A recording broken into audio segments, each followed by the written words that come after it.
Hello everyone. In today's video I bring you a story that will affect your emotions and your view of the world. Let's meet Ethan Drayton, a fearless adventurer who lived an unbelievable experience. He died during a radical descent in Chile and found Christ on the other side.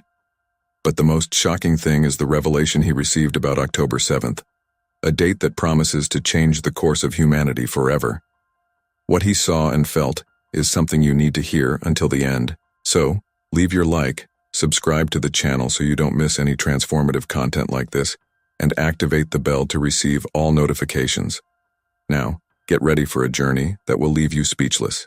My name is Ethan Drayton, and for most of my life, I considered myself a fearless man, always looking for the next big adventure. For more than 2 decades, I have dedicated myself to challenging the limits of nature and my own body. I climbed towering mountains, explored deep caves, surfed gigantic waves, and, of course, went down the world's wildest rivers in my kayak. I was the type of person who firmly believed that control was always in my hands. With experience accumulated over the years and meticulous preparation, I was convinced that I could face any challenge nature threw at me. My confidence in myself and my judgment was unshakable. This mindset has taken me to incredible places and given me experiences that most people only dream of having. I lived for the adrenaline, for that moment when you feel truly alive, facing the forces of nature. It was as if each adventure brought me a little closer to some kind of fundamental truth about existence. However, that same confidence that propelled me to great things also blinded me to certain realities. I never stopped to really think about the fragility of life or what could lie beyond it. Death was just an abstract concept, something that happened to other people but never to me. I lived in the present, always planning the next adventure, the next challenge. The idea that everything could change in an instant never crossed my mind. I was so focused on living intensely that I never truly considered what it meant to die. Little did I know that a trip to Chile would completely change my perception of life, death, and everything in between. What happened on that trip made me question everything I believed in and opened my eyes to a reality I never imagined existed. It all started with a trip to Chile that I had planned for months with my best friend, Logan Pierce. Logan was more than a friend. He was like a brother to me. We shared the same passion for extreme sports and were always looking for the next big challenge. This particular trip was special as it coincided with Logan's birthday, and our plan was to celebrate by climbing down some of the most famous and dangerous waterfalls in the country. We arrived in Chile full of expectations. The air was thick with excitement and anticipation. For the first few days, we explored the region, familiarizing ourselves with the terrain and river conditions. It was a land of wild beauty, with rushing rivers cutting through deep valleys and lush forests. The scenery was breathtaking, but I couldn't wait to experience the adrenaline of descending those turbulent waters. On the second day of our stay, as we were preparing our gear for the first serious descent, Logan began complaining of a backache. Initially, I didn't think much of it. After all, minor aches and pains were common in our line of work. But as the day progressed, it became clear that this was no trivial matter. Logan decided to sit out this particular descent, something that had never happened before in all of our adventures together. I was disappointed, of course, but I respected his decision. Safety always came first on our expeditions, and forcing someone to go beyond their limits was a risk never worth taking. We decided that I would go with a group of American tourists who were also there to go down the river, while Logan would rest and recover for the next few days. That morning, as I prepared for the descent, I felt a strange uneasiness. It was as if something in the air had changed, a subtle foreboding that I couldn't explain. Looking back now, I wonder if it was a warning from the universe, a whisper of fate trying to warn me of what was to come. But at that moment, I dismissed it as simple nervousness about going without my usual partner. With my kayak prepared and all my safety equipment in order, I headed towards the starting point. The roar of the waters reached my ears, a familiar melody that always filled me with excitement. Little did I know that in a matter of hours, this sound would become the backdrop to the most transformative event of my life. The day started like any other adventure day. The sun shone in the blue sky, reflecting on the choppy waters of the river. I was in my element, feeling the familiar mix of excitement and focus that always preceded a challenging descent. The group of American tourists I was going to make the descent with seemed excited, if a little nervous. I spent a few minutes reviewing the safety instructions with them, emphasizing the importance of following the planned path. We started the descent, and initially everything was going well. The river was wild but predictable, and I felt completely in control. We navigated the initial rapids with relative ease, and I could feel the group's confidence growing with each obstacle overcome. That's when it happened. In a split second, everything changed. One of the clients, perhaps out of nervousness or inexperience, blocked the passage I had carefully planned. There was no time to think, only to react. In an instant, I was forced to take an alternate route, directly by the main waterfall, a route I would normally avoid at all costs. Time seemed to slow down as I approached the edge of the waterfall. I could feel the force of the water pulling on my kayak, and I knew what came next would be brutal. I took a deep breath, held on to the oar with all my strength, and braced myself for impact. The fall was like being hit by a train. The force of the water was relentless, pushing me down with unbelievable pressure. My kayak spun in the air before plunging into the base of the waterfall. It was at that moment that the real nightmare began. I felt a sudden and violent impact. My kayak had become stuck between two huge rocks, submerged almost 3 meters deep. The current was so strong that I couldn't move. He was trapped, completely immobilized by the force of the water.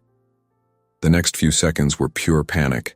I fought with all my might to free myself, using every technique I had learned in years of training, but nothing worked. The water pushed me against the rocks with relentless force, and every movement I made seemed to only trap me further. As the seconds turned into minutes, I began to feel despair setting in. My lungs burned, begging for air. My muscles screamed with exhaustion. For the first time in my entire adventuring career, I faced the cruel reality. I could die there. It was in this moment of extreme vulnerability that something inside me changed. An inner voice, calm and clear, told me to stop fighting. Initially, I resisted this idea. Fighting was all I knew. But as my strength ran out, I realized I had no choice but to listen.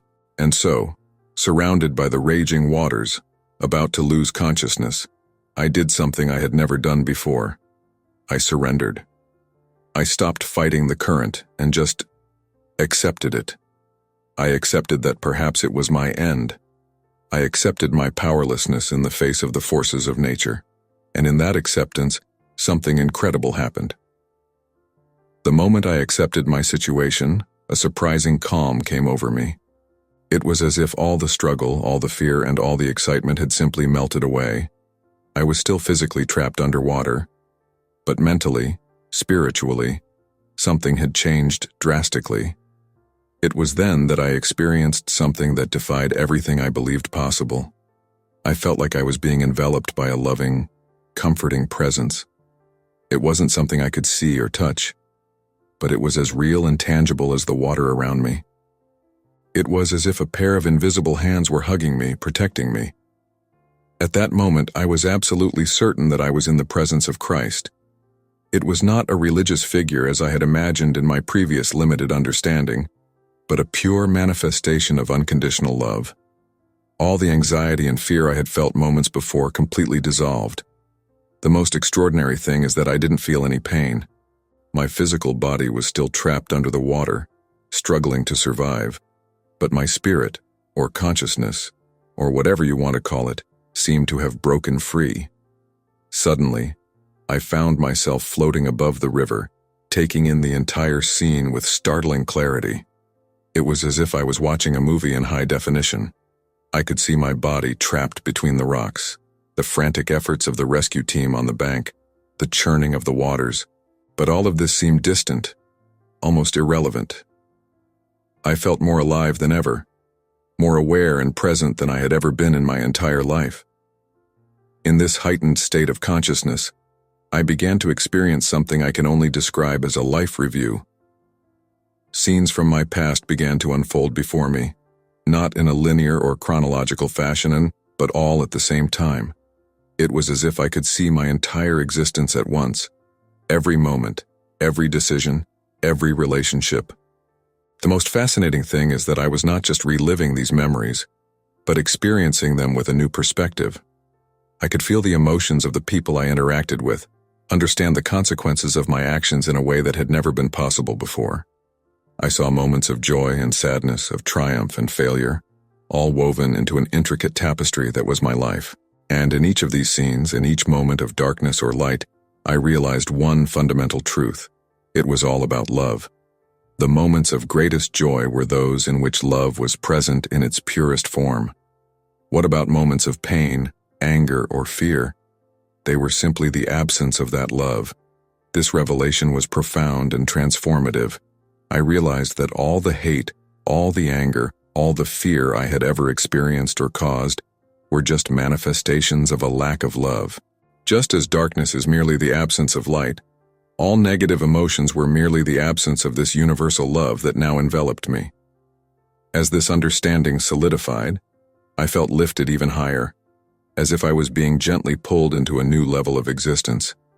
The physical world as I knew it began to dissolve, giving way to something much more vast and incomprehensible. I was about to enter a realm that challenged everything I thought I knew about reality. As the physical world faded around me, I was enveloped in a bright, welcoming light. It was a light unlike anything I had ever experienced, not blinding or uncomfortable, but soft and comforting. And in that light, I realized I was not alone.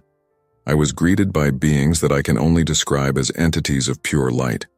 They had no definite human form, but they radiated a presence that was at once familiar and transcendent. I can't explain how, but I knew that these beings knew me intimately, as if they had known me since the beginning of time. Most notably, there was no verbal communication. No words were needed. Thoughts, feelings, and ideas flowed between us in a way that transcended any form of language I knew. It was pure and direct communication, without barriers or misunderstandings. These beings emanated such deep and unconditional love that I felt completely involved and accepted. There was no judgment. There were no expectations. Just a total and complete acceptance of my being, with all my flaws and imperfections. It was like coming home after a long journey, being welcomed by a family that loves you unconditionally.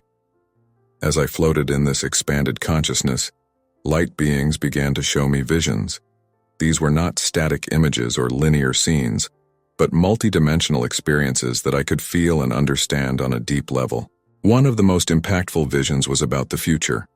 The being showed me that on October 7th, something of great importance would happen. It was not a specific physical event, but a shift in the collective consciousness of humanity. It was as if a wave of spiritual energy was about to sweep across the planet, offering the opportunity for profound transformation for all human beings. This revelation was accompanied by a sense of urgency and responsibility. I understood that I was not receiving this information just for myself, but that I had a role to play in preparing others for this imminent change. The beings of light also showed me the interconnectedness of all things. I saw how every action, every thought, every choice we make creates ripples that affect the entire universe. It's as if the entire cosmos is an intricate fabric, and each of us is a thread in that fabric, inextricably connected to everyone else. This vision of universal interconnection made me understand the importance of every choice we make. Every act of kindness, every positive thought, every expression of love, no matter how small, has an impact far greater than we can imagine. Likewise, every negative action or destructive thought also creates ripples that spread far beyond ourselves. All this time, I was immersed in a sense of peace and understanding that transcends anything I have ever experienced on Earth. It was as if all the pieces of the puzzle of existence finally fell into place, revealing a picture of indescribable beauty and harmony. However, in the midst of this transcendental experience, I felt a slight tug. It was like something was calling me back. The beings of light transmitted one last message to me. My journey on Earth had not yet ended. I had a mission to fulfill, a message to share. As suddenly as it had begun, the experience with the light beings began to dissipate. The feeling of infinite expansion and clarity began to contract, and I felt like I was being pulled back into a more limited form of existence. The transition was gentle but disorienting. The bright light that surrounded me began to dim, and little by little I began to feel physical sensations again. The pressure of the water, which had completely disappeared during my transcendental experience, was present again. Suddenly, I felt a strong pull and found myself being dragged upwards. I opened my eyes and realized that I was back in my physical body. The first thing I saw was the worried face of one of the guides who had rescued me. I was lying on the riverbank, coughing and struggling to catch my breath. The transition back to physical reality was jarring. After experiencing such a vast expansion of consciousness, returning to the confines of my body felt claustrophobic. Each breath was both painful and miraculous, a reminder of the fragility and preciousness of life. In the days that followed, everything seemed surreal. I was alive, breathing, moving, but something in me had fundamentally changed. The world around me felt both familiar and strange, like I was seeing everything through a new lens. Initially, I struggled to process everything I had experienced, i.e., who was always skeptical and trusted primarily in science and logic, found myself questioning everything I believed I knew about reality. Could it all have been just a hallucination caused by a lack of oxygen? Or have I really caught a glimpse of what lies beyond death? The more I reflected on the experience, the more convinced I became of its reality. The deep peace I felt, the unconditional love I experienced, the sense of interconnectedness with the entire universe, all of it was so vivid, so real, that it couldn't simply be dismissed as a trick of the mind. Most importantly, I couldn't ignore the message I had received. The date of October 7th was etched in my mind, along with the sense of urgency and responsibility. Something significant is about to happen, something that has the potential to change the course of humanity, and in some way, I have a role to play in it. From the moment I came to consciousness on the riverbank, I realized that my life would never be the same. The transformation I experienced goes far beyond simply surviving an accident. It's a profound change in the way I see the world, how I relate to others, and how I understand my purpose in life. The first and most obvious change is the way I look at death. Before, death was something I unconsciously feared, something I tried to overcome through my risky adventures. Now I understand that death is not the end, but a transition. This does not mean that I seek death or that I have lost appreciation for life. On the contrary, each moment has become infinitely more precious, knowing that it is part of a much greater journey. My perspective on what is truly important in life has also changed drastically. The things that once worried me, professional success, recognition, material achievements, seem insignificant now. What really matters are the connections we form, the love we share, and how our actions impact others and the world around us. I have struggled to live by the truths I experienced during my near-death experience. I try to cultivate the unconditional love I felt from beings of light in all my interactions. It's not easy. Lifelong habits don't disappear overnight, but every little act of kindness, every moment of genuine connection, makes me feel more aligned with that transcendental experience. Awareness of the interconnectedness of all things has profoundly changed the way I relate to the natural world. Every tree, every animal, every drop of water in the river now seems to me a sacred manifestation of the same energy that permeates the entire universe. This brought a new dimension to my nature adventures. It is no longer about conquering or overcoming, but about communing and harmonizing. Perhaps the most significant change is the sense of purpose that now permeates my life. The revelation about October 7th gave me a sense of mission. I feel like I was chosen to share an important message, to help prepare people for the profound spiritual change that is coming. However, this sense of purpose also brings challenges. How do you share something so deep and personal in a way that people can understand and accept? How do we talk about spiritual experiences in a world that is often skeptical of anything that cannot be measured or proven scientifically? I decided that the best way to fulfill my mission is through example. I live each day trying to embody the lessons I've learned: unconditional love, compassion, awareness of the interconnectedness of all things. When people notice the change in me and ask about it, I share my story. Surprisingly, I found that many people are more open to these ideas than I expected. There seems to be a widespread hunger for something deeper, a search for meaning that goes beyond the materialism and individualism that dominate much of our society. As October 7th approaches, I feel a mix of anticipation and apprehension. I don't know exactly what will happen, but I know it will be something of great importance. In the meantime, I continue to prepare myself spiritually, meditate, reflect on my experience, and try to be as aligned as possible with the energy of love and compassion that I have experienced. As October 7th approaches, I feel a growing urgency to prepare myself spiritually for what is to come. Although I don't know exactly what will happen that day, the feeling that it will be something of great importance for humanity remains strong within me. My preparation involves several daily practices that I have adopted since my near-death experience. I start each morning with a meditation session. During this time, I try to reconnect with that feeling of expansion and unconditional love that I experienced. It's not always easy. Everyday worries and distractions often intrude, but each day I get a little better at quieting my mind and opening my heart. In addition to meditation, I take time every day to reflect on my experience. I mentally relive every detail, every sensation, every revelation. This not only helps me keep the memory of the experience alive, but also allows me to extract new insights. It's surprising how, even months later, I still discover new layers of meaning in what I experienced. Another important part of my preparation is studying. I have read extensively about near-death experiences, spirituality, quantum physics, and philosophy. I find fascinating parallels between my personal experience and the accounts of others who have had similar experiences. This helps me contextualize what I have experienced and gives me a language to express concepts that often seem beyond words. However, the most challenging and perhaps the most important part of my preparation is the daily practice of love and compassion. I try to approach each interaction, each encounter, with the same unconditional love that I felt from beings of light. This isn't always easy, especially when dealing with difficult people or stressful situations, but each time I can respond with love instead of reaction, I feel more aligned with my purpose. I have also been working on strengthening my connections with the people around me. I share my story with those who are open to listening, and I try to create spaces for deep conversations about the meaning of life, the nature of reality, and our connection to something greater than ourselves. As October 7th approaches, I feel a mix of emotions.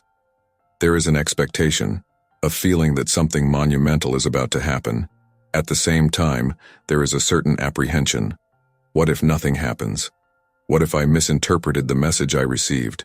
But then I remember what I learned during my experience, that love is the most powerful force in the universe, that we are all interconnected, that there is a greater purpose in everything, even if we can't always see it.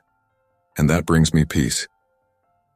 Regardless of what happens on October 7th, I know that my journey of growth and transformation will continue.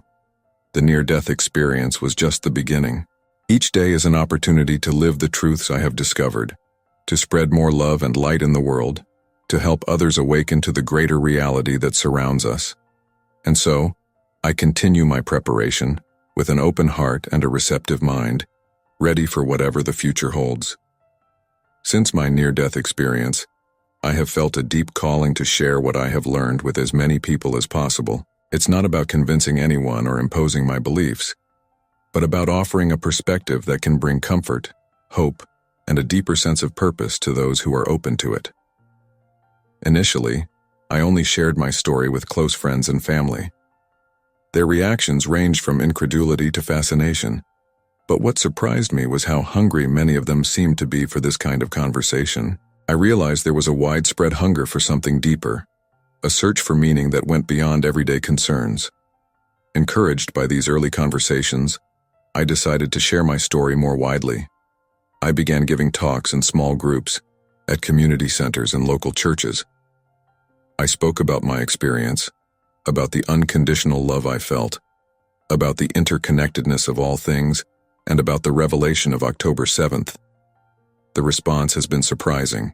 Many people approach me after talks, with tears in their eyes, sharing their own spiritual experiences that they have never felt comfortable discussing before. Others express profound relief at hearing that there is something beyond this physical life, that death is not the end. Of course, I also encounter skepticism and even occasional hostility. There are those who dismiss my experience as a hallucination caused by lack of oxygen, or who accuse me of trying to start some kind of cult. I learned not to let these reactions shake me. I understand that my story challenges many established beliefs and may be uncomfortable for some. One of the most rewarding parts of sharing my message has been seeing how it inspires people to make positive changes in their lives. Many tell me that they have started meditating, practicing more kindness in their daily lives, or reevaluating their priorities. Some even share that my story stopped them from committing suicide, giving them a new perspective on life and their purpose. As October 7th approaches, I feel a growing urgency to reach more people. I started using social media to share my message, creating short videos and inspirational posts. I am also writing a book detailing my experience and the lessons I learned. However, I always try to balance this sense of urgency with the understanding that each person has their own path and time. I can't force anyone to believe or change. All I can do is share my truth with love and compassion, and trust that it will reach those who are ready to hear it. One of the most important messages I try to convey is that each person has the power to make a difference. We don't need to have a near-death experience to start living with more love, compassion, and awareness. Every small act of kindness, every moment of genuine connection, every choice to respond with love instead of fear or anger, creates ripples that spread far beyond ourselves. As I share my story and prepare for whatever October 7th brings, I remain open and receptive. I know I still have a lot to learn, and each person I talk to brings a new perspective and each conversation brings new insights. It's a constant reminder of the interconnectedness I experienced during my near-death experience. We are all part of something bigger. We all have something unique and valuable to contribute. One of the most challenging things about sharing my message is finding a balance between the urgency I feel about October 7th and the need to not create panic or fear. I want people to be prepared and open to the change that is coming, but I don't want them to become anxious or stop living their lives in the present. Therefore, I emphasize that, regardless of what happens that day, the most important thing is how we live our lives now. The transformation I saw is not something that will just happen to us, but something we need to actively participate in. It is a call to awaken to our true nature, to live with more awareness, love, and compassion. Sometimes when I'm speaking to a group or answering questions after a talk, I feel as if it's not me speaking, but something bigger speaking through me. The words flow in a way I can't rationally explain. In those moments, I feel deeply connected to that transcendental experience, as if I am serving as a conduit for that wisdom and love I experienced. It is a continuous journey of learning and growth. Each day brings new challenges and opportunities to put what I have learned into practice. It's not always easy. There are moments of doubt, of tiredness, of frustration, but then I remember that unconditional love I experienced, that sense of belonging to the universe, and I find the strength to continue. As I approach the end of this account, I realize that there is much more that could be said. My near-death experience and everything that came after is so vast, so profound, that words always seem inadequate to capture its essence completely. However, if there is one thing I would like people to take away from this story, it is the understanding that we are much more than our physical bodies and our earthly identities.